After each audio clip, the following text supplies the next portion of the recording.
Leitura do Princípio Divino, Capítulo 1, O Princípio da Criação, Parte 8. Como é que as três grandes bênçãos de Deus podem ser realizadas? Elas só podem ser realizadas quando o fundamento de 4 posições, a base fundamental da criação, tiver sido estabelecida. As três grandes bênçãos são realizadas quando toda a criação, incluindo os seres humanos, completar o fundamento de 4 posições com Deus em seu centro. Este é o reino do céu, onde o bem último é realizado e Deus sente a maior alegria. Esta é exatamente, de fato, a finalidade pela qual Deus criou o universo. A finalidade máxima do universo, com os seres humanos em seu centro, é retribuir alegria a Deus. Todos os seres possuem finalidades duais. Como foi explicado anteriormente, cada ser possui centros duais de movimento, um de natureza interna e outro de forma externa. Estes centros buscam finalidades correspondentes pelo bem do todo e pelo bem do indivíduo, cujo relacionamento é igual àquele que existe entre a natureza interna e forma externa. Estas finalidades duais relacionam-se entre si como causa e efeito, interno e externo, parceiro-sujeito e parceiro-objeto. No ideal de Deus, não pode existir nenhuma finalidade individual que não apoie a finalidade do todo, nem pode haver uma finalidade do todo que não garanta os interesses do indivíduo. A infinita variedade de seres no universo forma um vasto corpo orgânico entrelaçado por estas finalidades duais. Bons parceiros objetos para a alegria de Deus. Para melhor compreender as questões relativas à finalidade da criação de Deus, analisemos primeiro como é gerada a alegria. A alegria não é produzida por um indivíduo sozinho. Ela surge quando temos um parceiro objeto no qual a nossa natureza interna e forma externa se refletem e se desenvolvem. O nosso parceiro objeto nos ajuda a sentir a nossa própria natureza interna e forma externa através do estímulo que ele nos proporciona.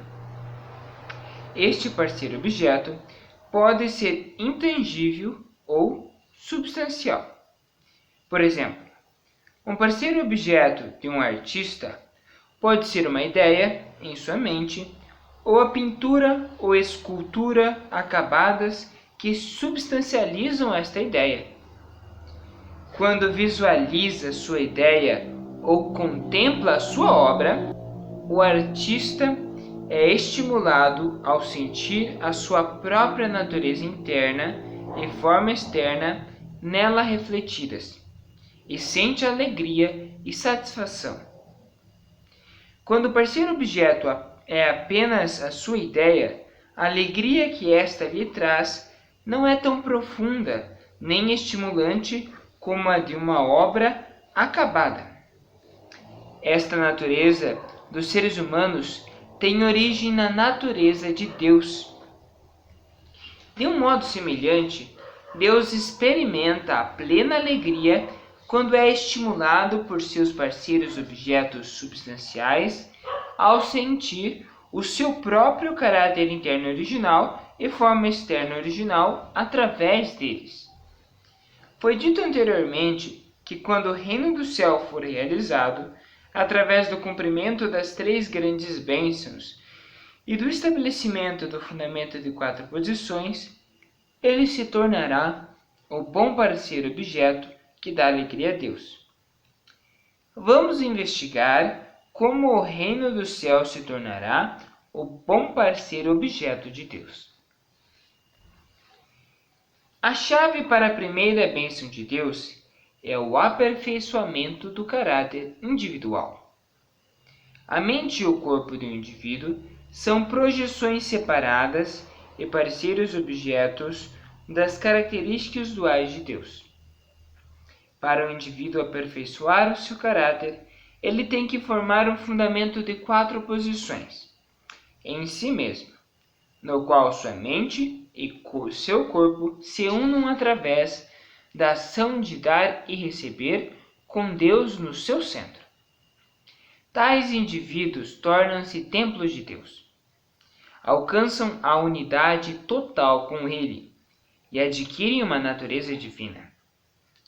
Eles vivem a experiência do coração de Deus como se fosse sua própria. Por isso compreendem a sua vontade e vivem totalmente em sintonia com ela.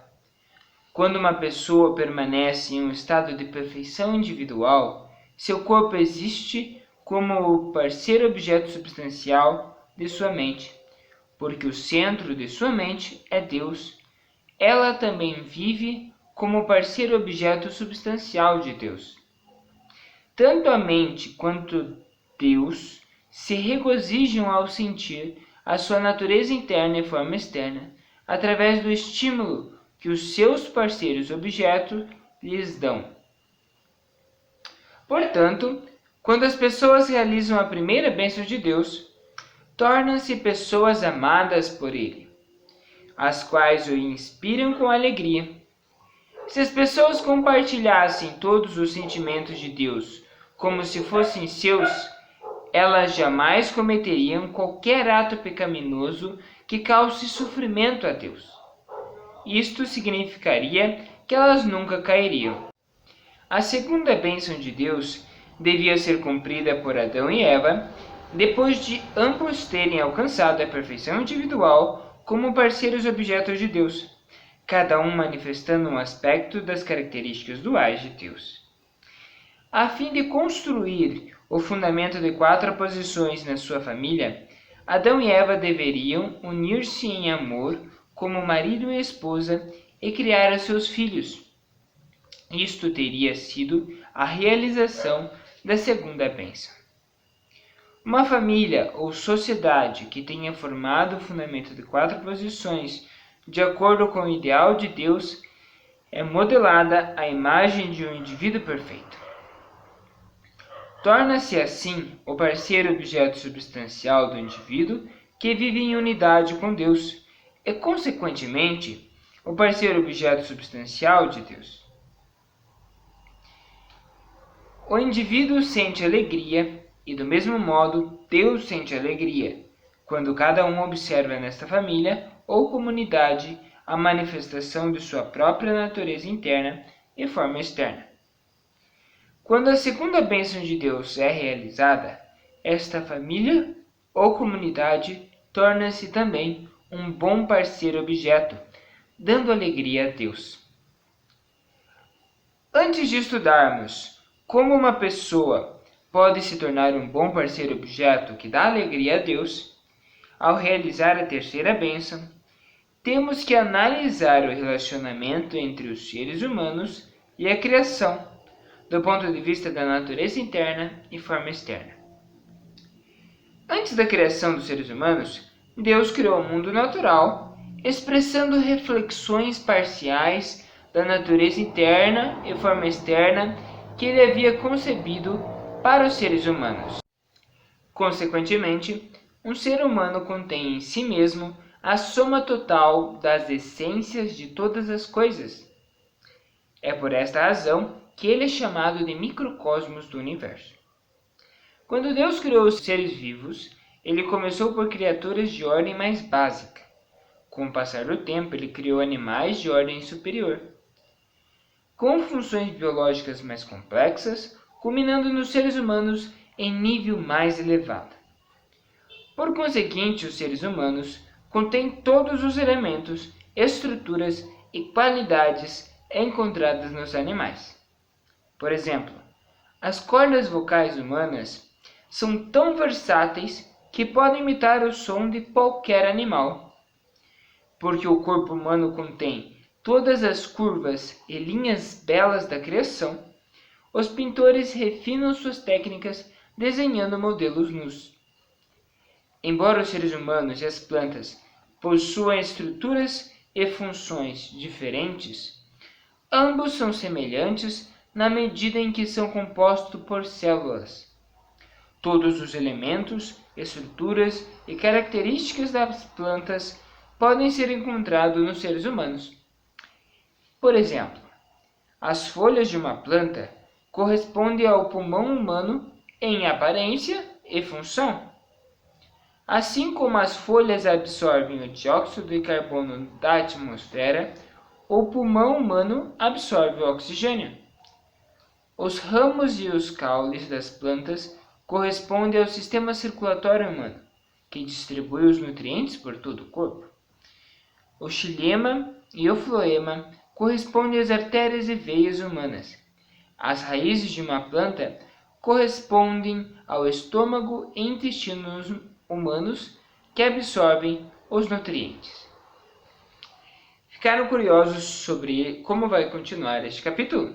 Então assista ao próximo vídeo e não esqueçam de deixar aqui embaixo a sua opinião, seus comentários, sugestões, e se você curtiu desse vídeo, deixe um gostei aqui no vídeo no nosso canal e se inscreva no nosso canal Leitura do Princípio.